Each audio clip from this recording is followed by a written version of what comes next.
That's not a comic book. Now that's a comic book. Hi everyone, welcome to another episode of Comic Reviews. I'm Sid Part 2, and I've got a ton of stuff to talk about, and I'm starting rather late, unfortunately. So I think I'm not really going to wait for a live audience. We're just going to go ahead and get right into it, folks. So, you know, live audience, apologies for whenever you show up, even though you won't see that apology.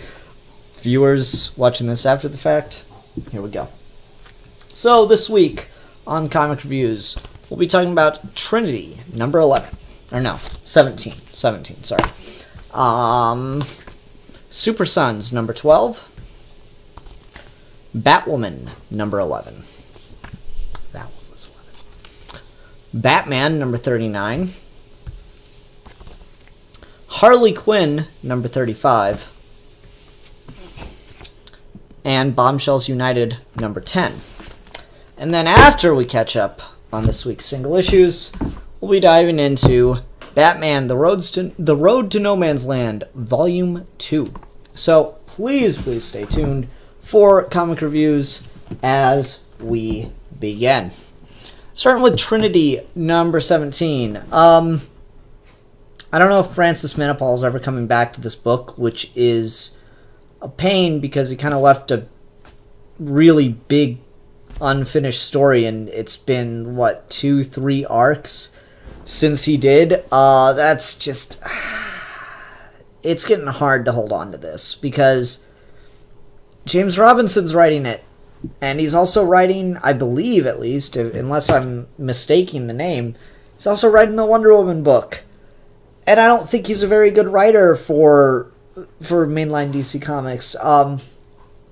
You know, I've never read Starman. I've heard great things about it, and that's James Robinson's big claim to fame is Starman. I don't see the brilliance in what he's writing now. Maybe it's that it's big superhero books. Maybe that it's you know, continuity dependent kind of stuff. I don't know. It's hard to get into. I will say this I am enjoying more than the Wonder Woman run right now, and Wonder Woman is written better here than she is in her own book, which is weird if it's the same writer and I'm not mixing things up, but I don't think I am. So in this, we've got Wonder Woman, Batman, and Superman talking about this experience they went through while looking for Wonder Woman's home island of Themyscira, and how they got sucked into a whirlpool or some dimension thing and are now in a crazy topsy-turvy timeline that I'm pretty sure is in DC continuity. It just doesn't really, I don't think I've read anything with it before. Maybe seen it in one episode of Justice League. What do they call it? This damn Metamorpho or Mr. Terrific preview at the end is confusing the hell out of me. What do they call the name of this? Skartaris? Skataris? I have no idea what that is, to be honest. Like, I vaguely remember an episode of Justice League where there was like a land with dinosaur people and blah blah blah, whatever. So anyway, they're in this area, Superman's powers don't work, and Wonder Woman is now blind. Superman's being written like kind of a jerk, and Wonder Woman's actually being written well, dealing with kind of like a jerk. I guess jerk's probably the wrong word. Superman's babying Wonder Woman, and I don't like that. So, I don't know. But, like, she gets a cool moment. I said I was blind, not helpless, Clark. Why, I'm sure I could lead you if I had to. Amazons regularly train blindfolded to heighten the other senses just for times like this. In fact, we're not alone. I smell reptile. No, reptile man. I don't know. I'm just not overly pleased with, like, I mean, that's a cool moment and everything, but it's writing Wonder Woman well at the sake of Superman, which, if you're going to be the one writing a Trinity book, you should be able to write everyone well. I will say it's interesting to read this, so spoilers if you don't want to know anything about Batman 39, but it's interesting to read this, which puts the Trinity, like, kind of stranded in an area, and it looks like perhaps for a long period of time, when Batman 39 is doing the exact same thing with Batman and Wonder Woman. So, we'll see. Anyway,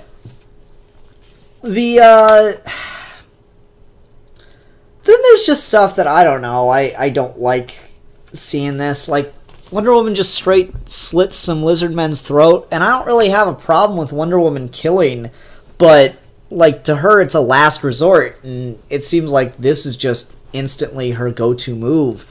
Like, this is the first second that they're attacking them, and Wonder Woman's just like, okay, slitting throats now. And I'm like, that's not really Wonder Woman to me. So, I don't know, I'm not digging this, and it's one of those things where I think the more I'm going to talk about it, the more I'm going to dislike it, but whatever. Art-wise, I think the art is pretty good. Everyone looks good. I think it's well done. I like the shading, the coloring's pretty cool. But, I don't know. This just isn't grabbing me anymore, and I really miss Francis Manipal in the book. And it doesn't look like, it's been a long time. Is he still on this? I need to look that up, because this is looking very much like a drop. Which is unfortunate, because it shouldn't be that hard to write a Trinity book. I don't know, maybe that is a challenge. Because, like, alright, I've talked about this a number of times, but, like, say you want to write, or say you're told that you have to write a Batman story, even if you're not a Batman fan.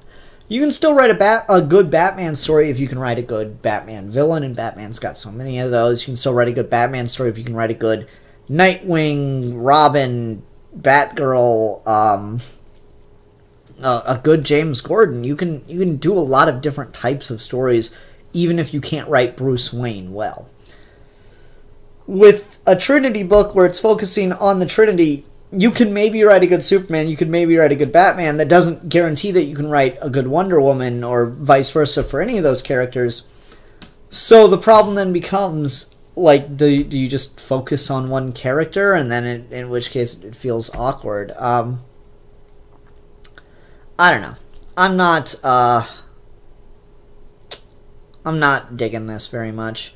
Let's see here. Noel Martinez in the chat says, I know Francis Manipal had a personal family tragedy back in November. That really sucks to hear.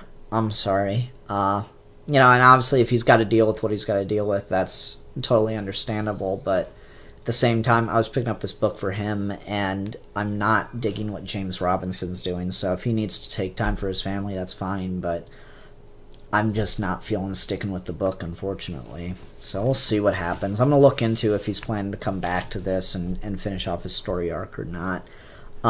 Which, I mean, again, it's totally understandable if he can't because of family stuff. Just want to say. And to be fair, I've literally just found out about this from a live comment. So for all I know, Noel Martinez could totally be fucking with me. And I'm just spreading false information. So I haven't fact-checked that. Fair warning. But anyway, let's go ahead and move along, shall we, to Supersons, number 12, Broken Future. Like I said with the last issue of this Supersons of Tomorrow arc, I was really excited when I read the first issue of the arc that, promised, or it didn't promise Damian Wayne, Batman. It did not promise that. It showed Damian Wayne Batman and was setting up a long-term story, a longer arc. So I felt like it was promising Damian Wayne Batman. So that is not on the writer.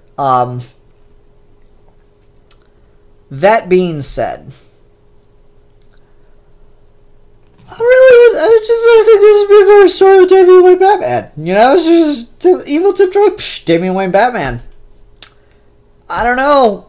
It's not bad by any stretch of the imagination. It ends up just being okay, and I mean, you still get some cool stuff. Like it's neat to see, the previous the previous Teen Titans as the full heroes. I like this moment where Superman confronts Connor Kent since he doesn't know who he is, and he's like, Who are all of you, and why are you wearing an S? You don't know me yet, but you once told me when it comes to time travel and alternate realities, the less we say and do, the better. Sounds like good advice. It was. That was kind of cool. The art in here is really spectacular. This is mostly a talky issue. There's not a ton of action that happens, but the art is just absolutely gorgeous. Who did the art on this one? Let me check my stuff check myself before I wreck myself. Tyler Kirkham did the art on this, and it's really, really gorgeous. It's interesting to look at this page of Tim Drake kind of disappearing into the time stream, and I'm sure he'll come back at some point. But like, you got all these like moments throughout, you know, big events in DC continuity that he's like kind of seeing all the different possible futures. So we got like Ultraman, we've got Rebirth, Blackest Night, Flashpoint, I think that's Stormwatch, Blackest Night again, Final Crisis, don't even know, Superman Brainiac maybe, Parallax, so 0 Hour, Dark Knight's Metal, Sinestro Corps War, Endgame is for some reason there, Infinite Crisis, Titans of Tomorrow maybe. So it seems like he's got some kind of plan for this. I don't know. I would be so much more interested in Damian Wayne Batman showing up than I would in any of this. I do like this issue though, because it's doing what I really like. It a little bit I can talk. It's Patrick Gleason. No, it's Peter J. Tomasi. Even though Patrick Gleason is co-writing this point is completely derailed. What I really like about this is Peter Tomasi is evolving the relationship between John and Damian, and I really, really appreciate that. I've said that I really like their dynamic, but part of what it's enjoyable to read, but it's not something that can last long term. So I'm appreciating seeing the friendship evolve. Because Damian's kind of a jerk to John. He's kind of an asshole to John. He treats him like an object instead of like a person. And for Damian to, you know, what Damian does in this issue and how he and John stick up for each other is really, really nice. It's really cool to see them becoming friends. I really appreciate that. This is kind of a funny moment where Kid Flash gets a selfie with the the Titans before they disappear from this timeline. I thought that was pretty neat, a pretty funny moment. Anyway,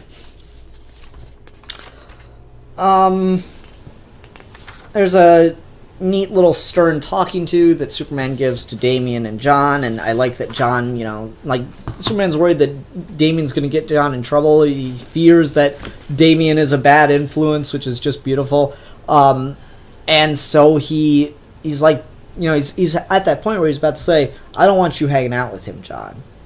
And I like that John sticks up for him. He's like, just like you're here now to protect me, I'm going to be there to protect Damian in whatever world I have to in this possible future, if it ever happens.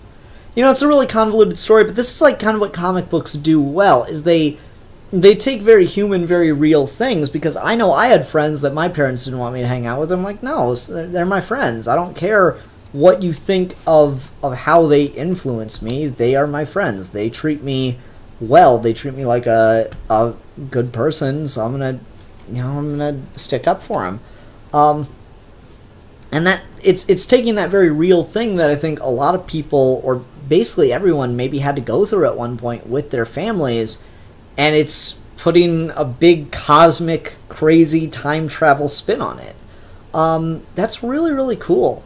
And then I like the way that pays back, because they all decide to have a vote, or Damian decides that they should have a vote on whether or not Superboy can be in the Teen Titans. Because earlier, in the last arc, and at the beginning of this arc, Damian is adamant that John shouldn't be in the Teen Titans, mostly because he's not a teenager. He's not 13 yet. And I like that after everything they've just gone through and they have each other's backs the most, the first thing Damian does in a meeting with the Titans is slam his hand down and go, "Meeting's called to order. I move we put Superboy up for a vote to be a half member of the Teen Titans and let her be recognized as a full member once he turns 13 years of age. Do I hear a second?"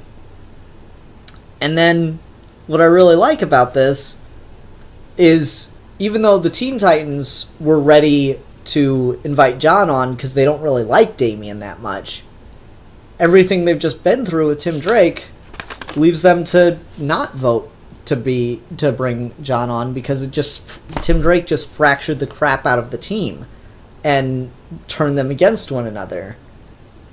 And so they don't feel that they can have John on because they don't feel they can trust each other, and adding a new member probably that half of them just tried to betray doesn't seem like a good idea. And I really like that. That's a great turn. That's a great emotional arc. And what's the best about this is the way it ends. "Thanks for having my back, Damian. It means a lot. Hey, that's what partners are for. We look out for each other. That's what friends are for too, right? Friends? You just had to ruin it, didn't you? Sorry. Don't be."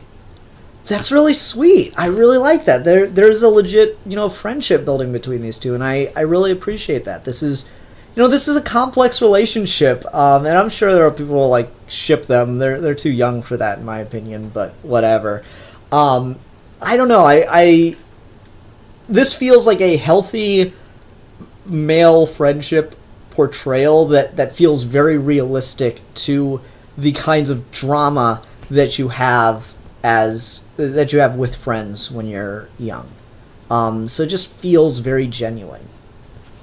So I'm really appreciating that about this. And again, the art is just gorgeous. Like, I love this last page of Damian and John looks really good. It looks great. I like that in that page, or in that panel, they look a little more mature compared to like the boys they're usually drawn as, because throughout the story they've matured, both in different ways but in complementary ways. So I really appreciate that. Tomasi and I assume Gleason on some level, but I don't know how much of the split is here since they're both credited as writers. They're doing a great job with this book. I'm really enjoying Supersons, even though I am still disappointed I didn't get more Batman 666 Damian. Kuma Ranger says, maybe the plans for 666 Damian got shelved because of the Arkham Serious House on Serious Earth that he was supposed to be a part of sequel. Maybe, but that was announced a while back, so I feel like they just shouldn't have shown future Damian then, because he's only in like a couple panels and a full page. So I don't know. It felt like, I mean, let's call it what it is. It was a marketing ploy. It was a marketing ploy to get you excited to see future Damian, Batman 666 Damian, and it's not that he's not involved in the story, it's that he's not a big part of the story. And given the way they talk about this, it's still entirely possible he may be, but we'll see. We shall see. Anyway, let's go ahead and move on to Batwoman, number 11. Marguerite Bennett is one of my favorite writers working in the industry right now, though she did not write this. This is written by K. Perkins, with art by Scott Godlewski? Godlewski? I always have such trouble with these people's names. Anyway. So, just right on the cover, though, if that doesn't make you want to buy this issue, I don't know what would. Because, damn, that's a great cover. That's exciting. Professor Pig has been seriously underutilized since Morrison left. Like, he's had a couple cameos, I think. But Professor Pig is a straight-up terrifying and really long-term potential Batman villain, and I feel like he should be used with Batman and the Bat family more. So anyway, Kate Kane finds out that Julia Pennyworth has been kidnapped by Professor Pig and his minions, and so she has to, try and solve a crime to find him, or find her. And so she's doing some detective work, yada yada yada. She catches up with Pig, tries to take him out, but Pig escapes because he's aware of who she is and is making her think too much about her past because of that. So she got distracted, and in the end, Professor Pig gets away, which is why she goes to, Berlin? Brussels. She goes to Brussels to work on, redefining her sense of justice. So, I mean, it's a cool one-shot. Professor Pig, again, absolutely terrifying. There's not a ton to talk about here. I'm just hoping Margaret Bennett isn't gone. Maybe this is just a fill-in issue so she can have a little bit more time to finish the next arc, and this is just going to help build the themes for that arc. The art's really good. Like, that's a really good image of Professor Pig right there. Like, damn. So,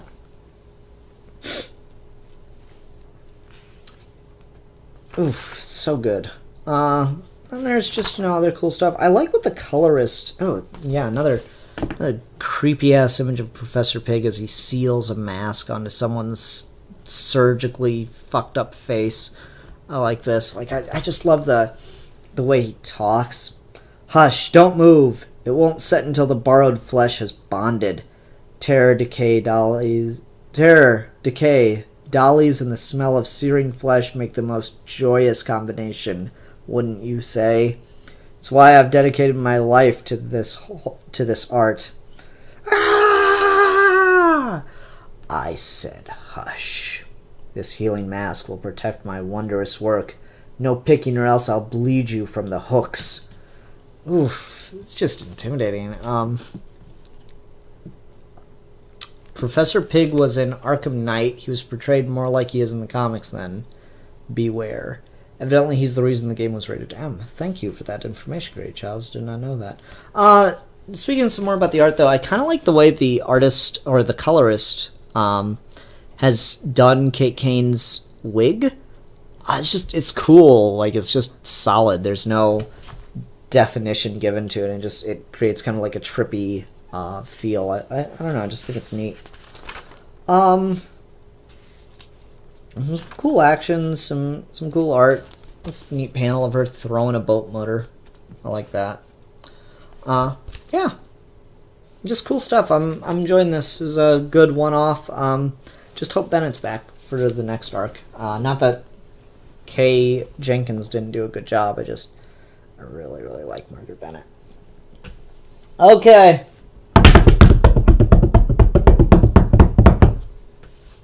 Batman number 36, or 39 rather. So apparently this got controversial as fuck. So this continues the Super Friends story arc, in which the first two issues were Batman and Superman hanging out, and this issue and the next issue will be about Batman and Wonder Woman's relationship.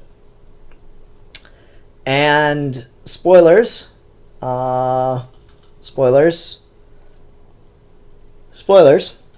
this ends with a major cliffhanger. So again, spoilers while I look for the cliffhanger. See, the professional thing a host could do would be to look for the cliffhanger while he was saying spoilers the first time. So here's the cliffhanger panel, and let's set up the context for this issue. Apparently a long time ago, and I don't know if this is actually in continuity or this is an actual story or not, but apparently a long time ago, Batman and Wonder Woman were on a mission for the Justice League and ended up in this alternate dimension where they met a guy called the Gentleman who was fighting the Horde, which was like an army of magical beasts that never ended and were always trying to get into the main Earth dimension. And without someone there to stand and fight, then they would, and humanity would be overwhelmed, yada, yada, yada. So, this guy had been fighting for apparently thousands of years. And Wonder Woman and Batman were only there for a little while, and they said, hey, if you ever need some time off, we'll come fight for you. We'll take your place for a while. And so in this issue, he has decided to take them up on that offer after, so many years. So Batman and Wonder Woman go to take his place for a day. That's their plan. But once they get there, even though they've technically only been there a couple hours Earth time, it's been about 10 years as far as they're concerned. They've been fighting for 10 years. And so they're in their little sanctuary cave, whatever, and we just get this last page where they don't, if it's been relatively speaking 10 years, how would they react? What would that be like? And so we just get some very typical Tom King minimalist dialogue. 10 years, at least. We have tried. We must concede. We cannot open the gate without him, and he does not come. Yeah. So then perhaps this is everything. All of life. Our life. The hordes are everlasting, and all we have forever is you and me. Yeah. Even without the pointy ears, you do not look so bad. Yeah.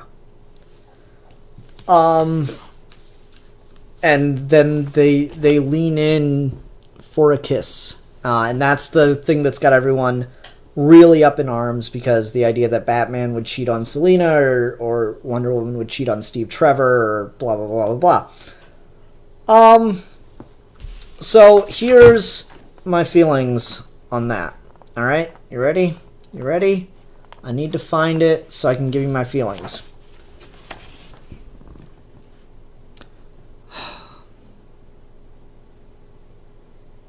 Just gonna let that linger for a really long time so you guys can see what it says. Do you need me to spell that? SUPERFRIENDS.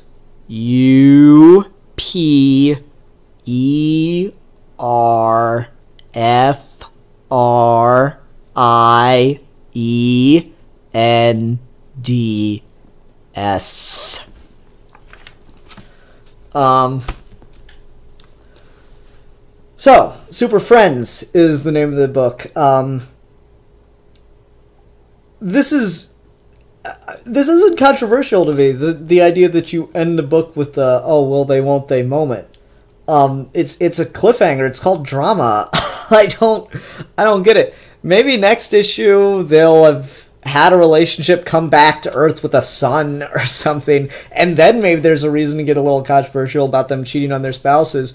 But at the same time, 10 fucking years! Come on! What are you talking about? Wonder Woman would never cheat on Steve Trevor. After 10 years and thinking that they'd never ever be able to go back home? Maybe? Is that really out of the question that they'd form more of a connection together? That being said, the title is still Super Friends! I don't get it. I don't get the controversy here. It's a pretty standard comic book move to do a dramatic tease like that. It's definitely what Catwoman's worried about as Batman goes off with Selina. The idea that as Batman goes off with Diana, he's going off with a woman and blah blah blah blah. It's just like, I don't see what the big deal is here as to, he's destroying these relationships and trashing these characters. I'm like, 10 years. And again, we don't even see anything happen. And it's been, people are freaking out over this. I saw someone say, you've tormented people who have suffered, and that makes you a bad person, Tom King. I'm like, it's a fucking comic, bro. You gotta have some perspective. I hate Secret Empire. I don't think Nick Spencer is an awful person. Jesus. So yeah, this is the reaction to this, the controversy to this. I'll just never understand it. It's a dramatic tease. Now, the criticism I have heard, though, and that is, I feel, actually worth addressing, is even if they don't get together, Wonder Woman is written very flat in this issue and is not given much character, but is just being shown as a sex symbol, a symbol of desire to tempt Batman. And that's an interesting criticism, and I might need to give this a closer read to see if I agree with that at all. Because, I mean, you know, there's some very suggestive panels drawn by Joelle Jones to kind of create the notion that, yeah, that she is attractive. I mean, she is Wonder Woman after all. Like, you know, this sequence of her cleaning the blood off of herself and talking to Batman. Let's see here. You miss her? Yes, you must, I think. However long it has been. How can you not?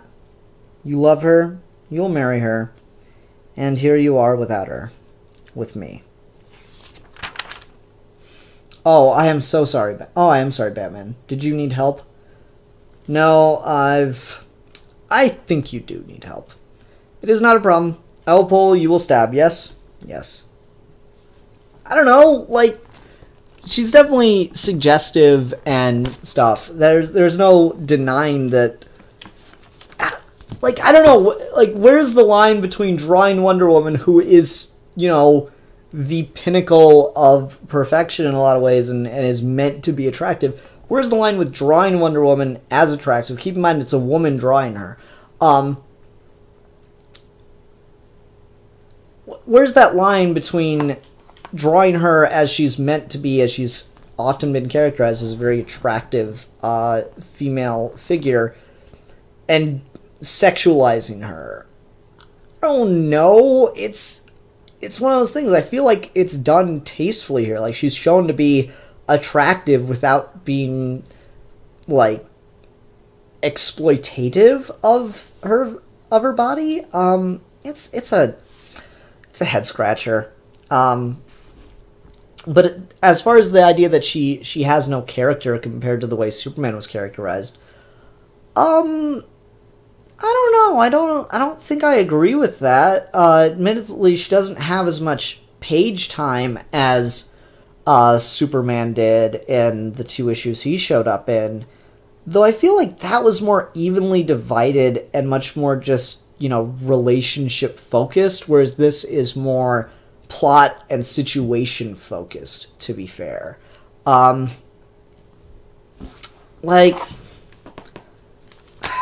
she's got some cool lines here. I like this. You know, Batman's wearing... I don't know what the hell Selina and Wonder Woman are talking about. This suit of armor Batman is wearing is off the fucking chain. Action figure, please. Anyway, like... Batman tells Selina, hey, I'm going to go save the world. And he's dressed like that. She looks... He goes, please don't. She looks at him and just starts laughing. He's like, you look ridiculous. And it just cuts to Batman and Wonder Woman. He's like, no, please do not listen to that. You do not look ridiculous. You look, Batman, ridiculous. Well, yes, a bit. But I am very much not one to say all men who try to fight look ridiculous to me. If you could all just see yourselves, all eager for battle with the weapons so tough. It really does not suit your gender. I don't know. That's a pretty Wonder Woman kind of line to me. I feel like that's in character for her. Admittedly, that's not as in depth in layered to showing her relationship to Batman as the Superman relationship was. And to be fair, I don't think there's as much depth to the Batman Wonder Woman relationship as there is to Batman Superman. But it does show that, like, it shows Wonder Woman as nurturing and caring. She can tell that Bruce is a little self-conscious about looking silly, and so she's trying to be supportive. Like, no, you don't look. It's like do I look good in these clothes to a friend thing, and they know you don't think you do, so they're just trying to be supportive. but she's not lying to him. I don't know. That's a very Wonder Woman thing. Just look through some more of this. God, Joelle Jones does some fucking epic-ass art. This is cool as shit. Like, let's see here. What's the other line she says? Okay, I take it back now. I think, Batman, you are looking very nice. Maybe it is the little pointy ears. They go well with the cutting. I don't know. Like, again, there's this idea that they're somehow becoming attracted to each other, though we don't know. Tom King plays with time in this in a very, very interesting way, because the whole 10 years revelation does not come until the very end, and as far as a metric for time, it just keeps saying later every time it cuts back to these two. So you get the sense that they're growing closer in a relationship, but that does not necessarily mean that it is a sexual one. And even if it is, 10 fucking years! 10 years, possibly forever. Okay, we all know Batman and Wonder Woman are not going to be trapped in parallel dimension for the rest of their continuity. We're all aware of this. But since time doesn't age them there, they could potentially be there for 1,000 years. That, I mean, just getting to the underlying thing, since I know a lot of people are like really rooting for Bruce and Selina to get together like permanently, I don't think that's going to happen. I say go back and read Rooftops, and King breaks down why their relationship does not function without one of them changing. And that doesn't mean that that's where the story has to go. This could be a very interesting run in which, Selina does end up with Batman long term. This could be a trial among that relationship. And again, just the idea of, it's using Wonder Woman as a tool for, as a tool to tempt Batman. Well, Wonder Woman's being tempted here too. And I don't know, it just feels like a real situation, particularly with Tom King's, does CIA count as military? Whatever, I'm just going to say military even if it doesn't.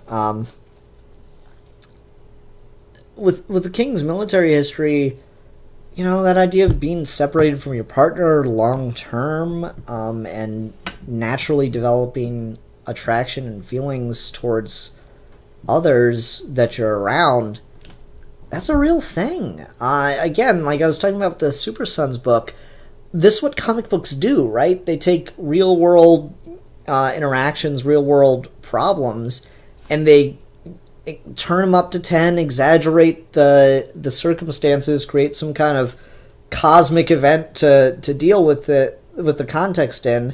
And I don't know, that's just what comics do, is they take real world relationships and dynamics within those relationships. This just feels like pretty natural writing to me. And again, I don't feel that there's enough to say Wonder Woman's not in character or Wonder Woman's out of character.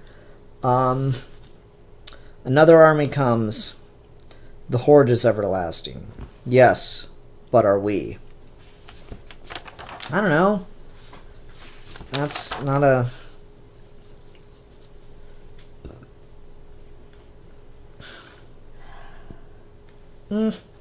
She just doesn't have a ton of dialogue. Neither does Batman, to be fair.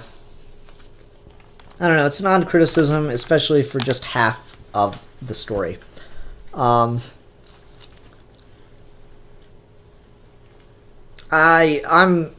don't think it's a bad issue. It's certainly not Tom King's best, but he doesn't have to turn out the best comic book ever written every single week for me.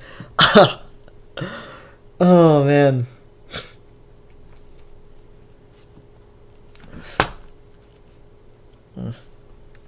Oh, well. Let's go ahead and move along and talk about Harley Quinn, number 35. I'm gonna get this closer to the camera so y'all can see it, cause that is a really, really cool cover. And that's entirely the reason I bought it. I bought this just for the cover. I did read it, and I'm going to talk a little bit about the issue, but I seriously bought this for the cover. I mean, that's just cool. Who did the cover again? I gotta look that up.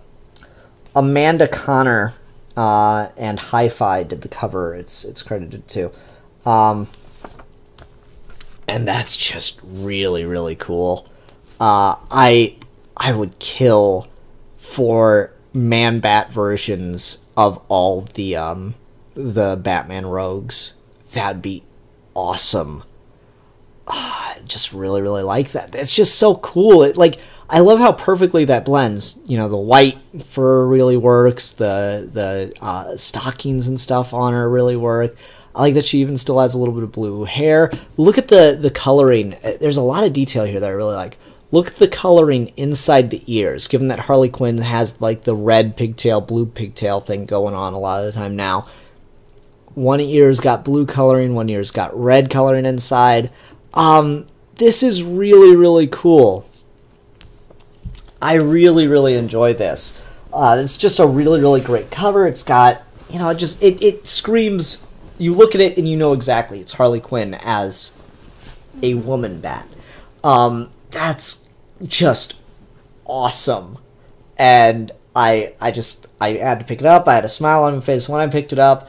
I brought it in to work with me and showed it to a bunch of my nerdy coworkers, and most of them got a kick out of it. It's just cool. Again, I could really, really go for some Man-Bat covers of some other stuff. Let's see. Robert Emmett says, missed the opportunity not to make the title of the story a pun. Instead of bat her up, it could have been bat her up. That's the pun! You bat her up! Bat her up! Bat her up! Bat her up! Bat her up! Bat her up! Bat her up! That's how it... Oh man, this is just a really cool cover. So what's the story? One of Harley's henchmen one of Harley's gang o' Harleys disappears, and so her friends try to get her to go look for him and pull the whole Scooby-Doo thing, and so Harley goes looking for him, pulling the whole Scooby-Doo thing, and finds him as a Man-Bat, and then... Kirk Langstrom's in Arkham Asylum, so he's not the Man-Bat. And then it turns out Kirk Langstrom's wife is the Woman-Bat. And at the end of the issue, she injects Harley with the Man-Bat serum.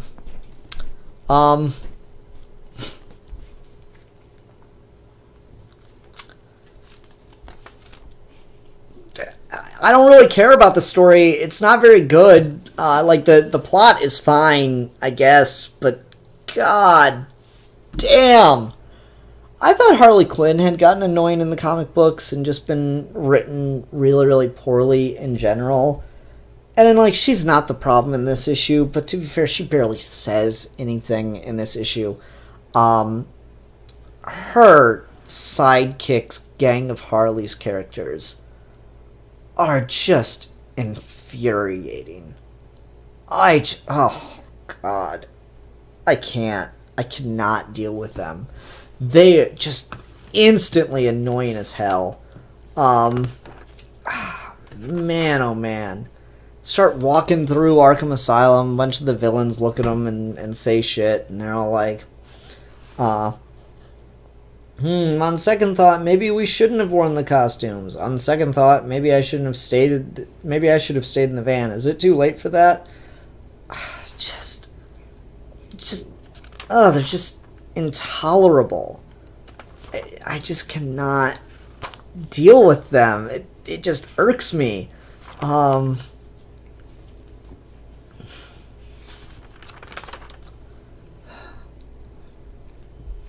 Just me, no damn meddling kids allowed. Alright, hold on.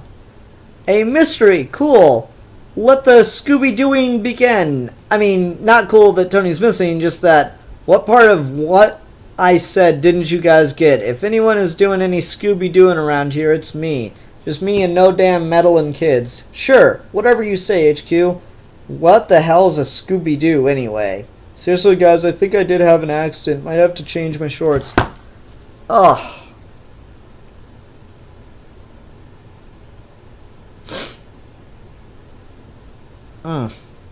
Just painful to read. Interior art's okay. I don't like Harley's costume. It's just trashy. It translates well to being Batwoman-fied, though. I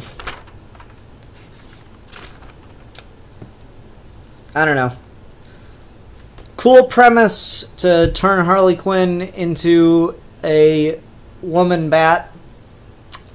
If there's woman bat Harley Quinn on the next cover again, I'll pick up the next issue. I'll pick up any issue that has any character in a man bat form. That is my deal with you, DC. That is my deal.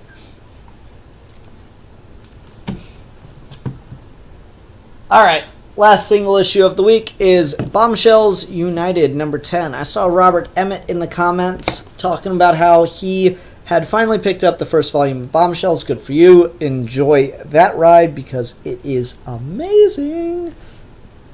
If you're not aware, Rasco and I in 2016 did a Geeky Gentleman History Month episode on the first volume of Bombshells. If you want to go watch that. Anyway,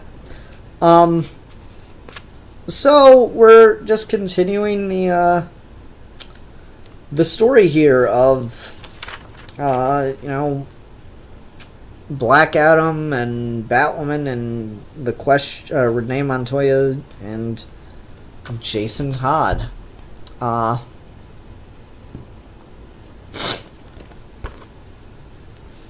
Jason has been revived using the Lazarus Pit that Black Adam wants. Plot, plot, plot, plot, plot. Emotion, emotion, emotion. Danger rearing its ugly head. Because Batwoman has been gone for so long that they mentioned like a week, Miri Marvel goes to see if she can find her in Spain as Shazam, which is cool. But she falls for a trap and is captured and depowered by Black Adam. I still really like Black Adam's costume design here.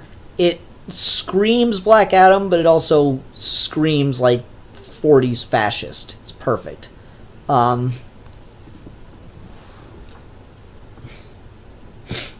Anyway.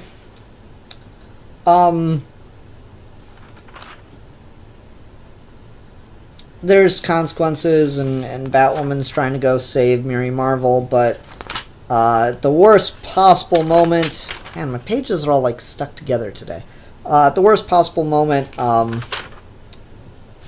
Black Adam shows up and takes everybody prisoner, yada, yada, yada, yada, yada, yada, yada, and wants the Lazarus Pit. So... this is more of a plot-focused issue. It's not really a ton of character development, though we do get a fair amount of emotion out of Kate Kane and Jason Todd. I'm really curious to see what Miri Marvel's going to do, because she kind of just overpower stomped the Nazis and the... what'd they call them? It's been too long since I've read it. Name's escaping me at the moment. She kind of like overpower stomped, surprise attacked them with her power set. So I'm hoping to see her do a little bit more in direct competition with Black Adam. They're setting up Jason maybe has been corrupted by the Lazarus Pit and might turn into some kind of monster. So it's in the air as to what we're gonna do with that. and maybe that will have something to do with what goes down. Maybe he'll get like a brief spurt of superpowers or something, evil superpowers. I don't know, it's interesting. Still digging the hell out of this book, month to month, week to week. A little bit of a Harry Potter plot point in this, now I think about it. What is it? Order of the Phoenix, where Harry is seeing Voldemort's, like through Voldemort's eyes and stuff. And so we got her kind of like, Batwoman's kind of seeing visions of what Black Adam's up to, and he tells her, oh, it's a two-way street, so you've inadvertently led me to this Lazarus pit where I'm going to resurrect my dead wife, blah, blah, blah. So it's just, neat little plot point. I like when they think things through in that way. It's cool. Continues to be just a damn good book. Again, one of my favorite things I read. I'm always excited to read some Bombshells every time it's out. I can't wait to pick it up. It's always near the top of the things I read. Okay.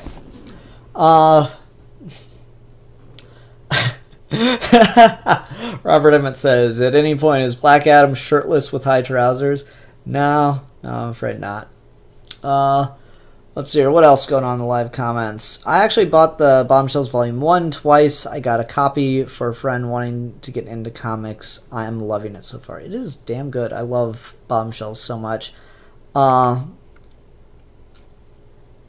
Let's see here. I'm also back reading Bombshells United, and the star rated reading that, since I know what those issues are about anyway. STA. I don't know. Oh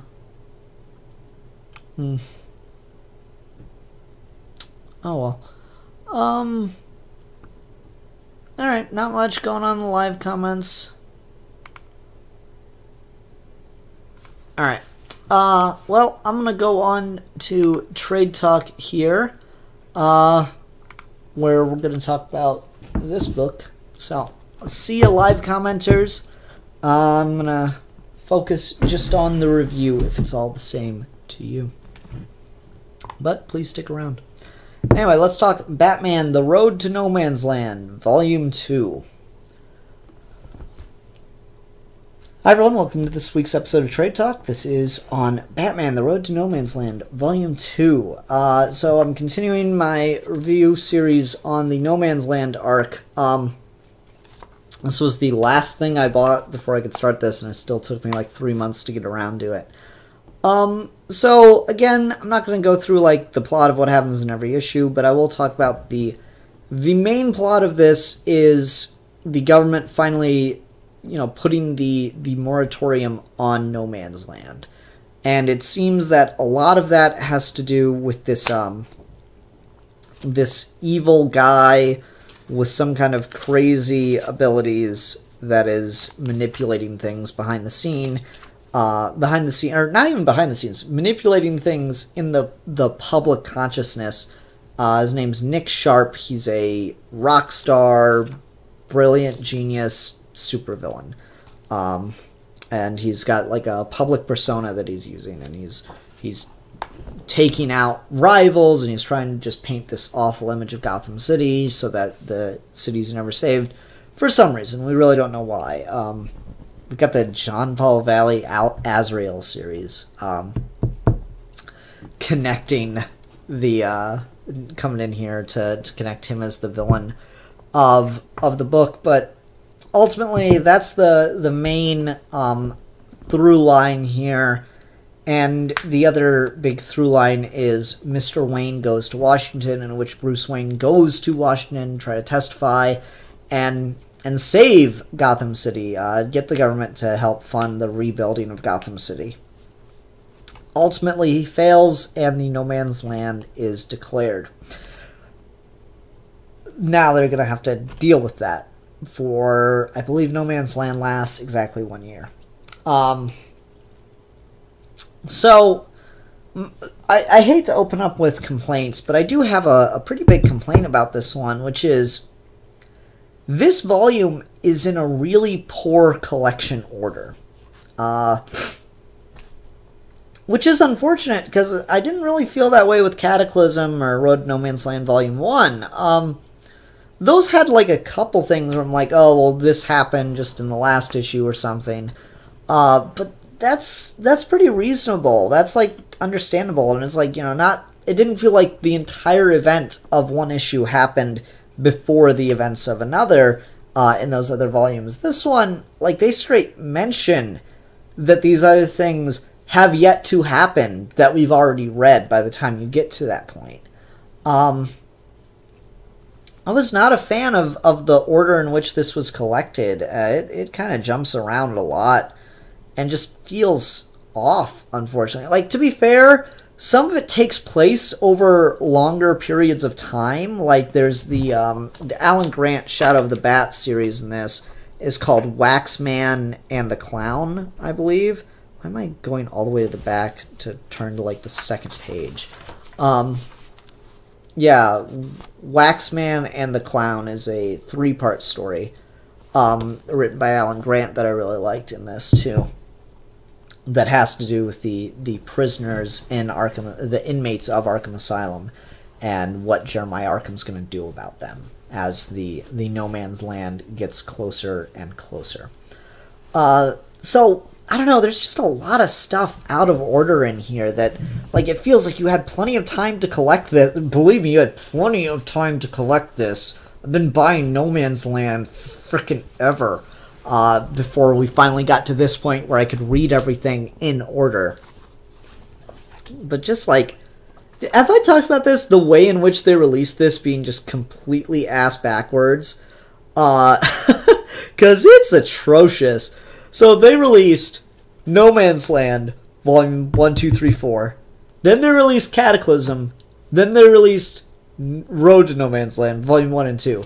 But we're talking over like 3 to 6 month periods between releases, as near as I could tell. Maybe my comic shop just didn't get it till later. Maybe it took me too long to notice it. But I feel like I got these as they were being released within a reasonable amount of time. And it's took forever to get everything. Like let me show you how long it took to get everything, okay? This is ridiculous.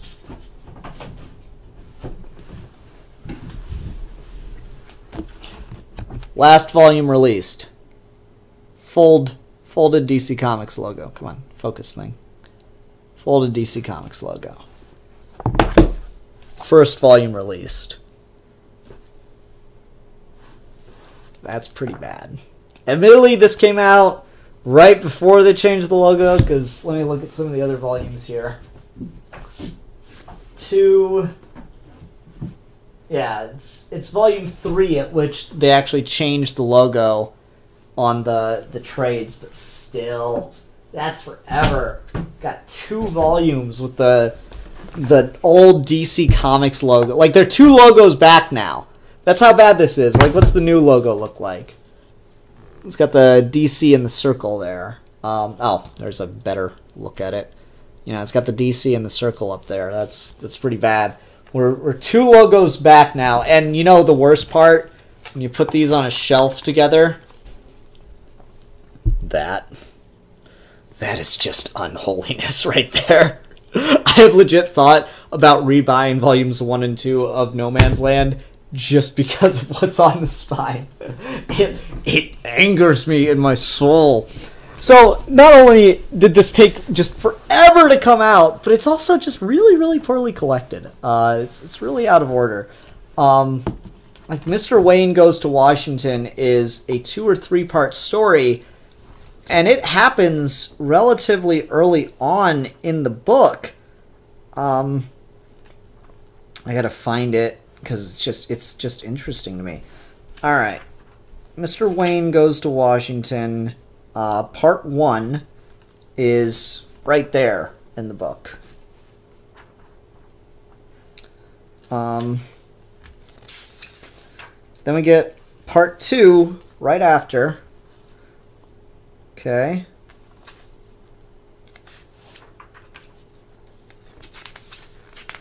And then immediately after that, we get the announcement that it's done. They're going to end Gotham City. You know, people are going to be stuck there, kind of thing. And it's mostly an action issue in which that happens, where like they just deal with this evil guy's plan to keep defaming Gotham City to make sure it's not saved.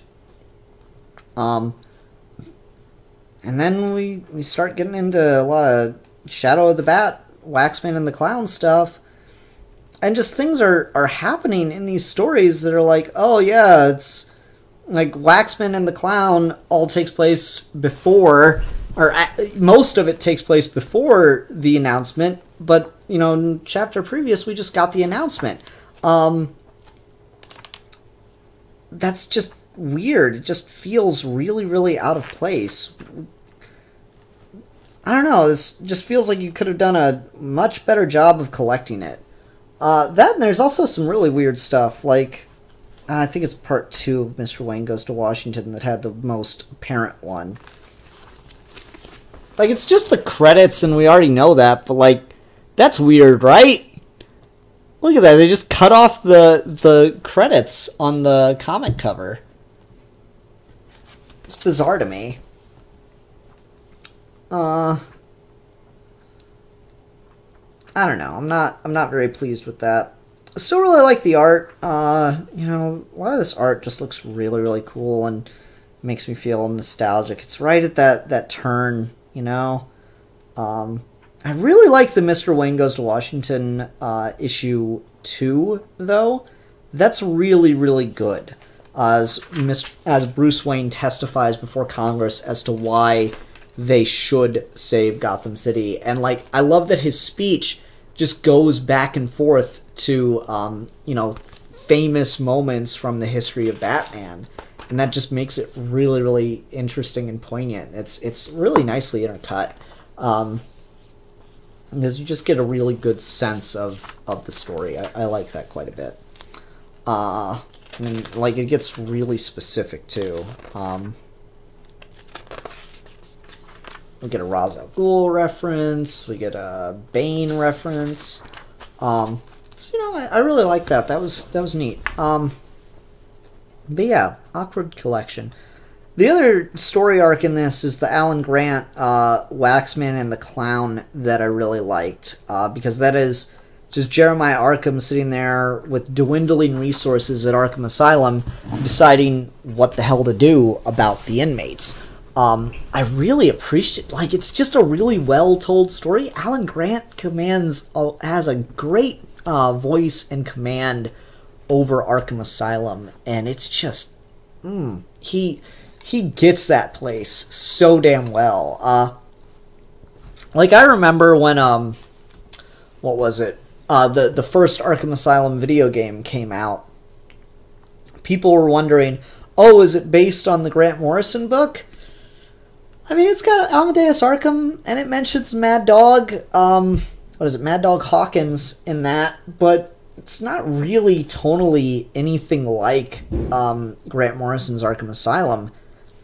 The Arkham Asylum in that first game, it's very Alan Grant, in my opinion. He really sets a very particular kind of tone for Arkham Asylum that I feel like a lot of other people are just trying to match.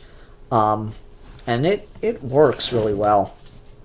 I also like that Jeremiah Arkham, like, even though he has to deal with all this craziness and awfulness, he legit cares. There's this great little story that, because we're reading his journal throughout the whole book. And at one point we're reading the Joker's journal because the Joker steals the journal. But man, do I love this scene where Jeremiah Arkham talks about his past and his fears in regards to what's going to happen to the inmates. Oh man. Release them to kill and kill again, or keep them here to starve slowly to death. When I was 7 years old, my parents moved house. Mom made us wave goodbye, and then we were off on our great adventure. We were 500 miles away before I remembered my pet kitten. My father was a stern man. and he refused to turn back.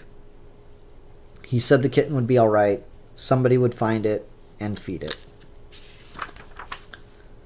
For months, it haunted my thoughts and dreams. Saw it roaming the whole house, perhaps catching a few mice at the start, becoming gradually weaker as lack of food and water took their toll, until finally its awful, inevitable end. I haven't thought of it since, until now. It almost destroys me to think what happened to my pet. I was charged with the welfare of more than 100 dangerous lunatics. I always did my best to help them. It's not their fault they're insane. They can't help themselves. How will I feel about starving them to death? Ouch. Just, like, these are just the worst fucking people. Like, look at Joker. He's, like, on the next page, he's hanging someone up and stabbing them. There's just, like, so much evil in this asylum, but you read that stuff and you legit feel like Jeremiah Arkham cares about them. Also, this has some really, really great covers. Who did the covers for this? Glenn Orbick did the covers for the Waxman and the Clown story arc, and he does a great job. I really liked this sense of chaos. Let me show this cover real quick because it's awesome. This kind of perfectly summarizes what Arkham Asylum is, and I really like it. So anyway, and that's Jeremiah, holding them all back in the corner there, trying to lock the gate. Then there's just like this as desperation, as things start to go completely haywire, sets in. There's just some great scenes. Like there's this guy called Solly Bean, and he's a cannibal. And he's got the urge to eat people, and Arkham was making progress, was helping him, not eat people. And he's like, yeah, I realized that, I just gotta fight the urge and all that stuff. And then, like, just as food's getting more and more scarce, they just walk past a cell and they see him over a dead body. And he's like, I'm sorry, Dr. Arkham, I don't know what came over me. I just got this urge. I promise I won't do it again. And I was like, oh, God, it just feels desperate. This is the thing that makes you, like, more than anything else, makes you feel how scary everything is. How, like, limited resources and supplies and everything are.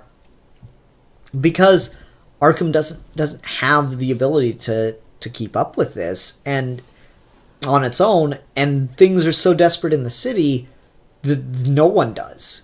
No one can even help keep the lunatic asylum running. That's real. It just conveys a real sense of desperation and fear. And if you want to, and like you can get into the head of Arkham here, and you can really start to feel sympathy for them. So this is a great story arc. This is I think I should do a video on my top 10 Arkham Asylum stories, because Alan Grant's going to really knock up that list. Also, anyone else feel like Brian Bull and Joker right there? Anyway. So Waxman and the Clown and Mr. Wayne Goes to Washington are both really, really cool story arcs in this that I quite like. The Azrael stuff that deals with Nick Sharp is, pretty typical comic book kind of thing. It's crazy. Denny O'Neil is so hit and miss for me. Like, and I know that's probably, I'm probably losing millions of subscribers for that one. Millions that I don't even, I'm going to have negative 1 million subscribers.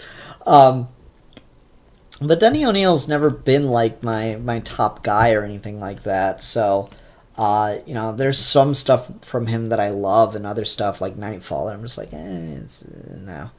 And so, like, him writing Azrael is just not that interesting to me. But I mean, it's the conceit of, like, okay, we can't just have the government leaving. There has to be some kind of evil force behind it, and it's this guy pulling the strings and convincing people not to come. Also get a Green Lantern story with Kyle Rayner that's kind of interesting, as he is determined to save someone's stolen brooch, even though it takes him all the way to Gotham City. And Batman tells him to go home. He'll handle it. And Kyle's like, oh no, I'll just zip in real quick. And I love that Batman just pushes him off. And Kyle looks up and Batman stole his ring down there in the red panel. I was like, oh, that's pretty funny.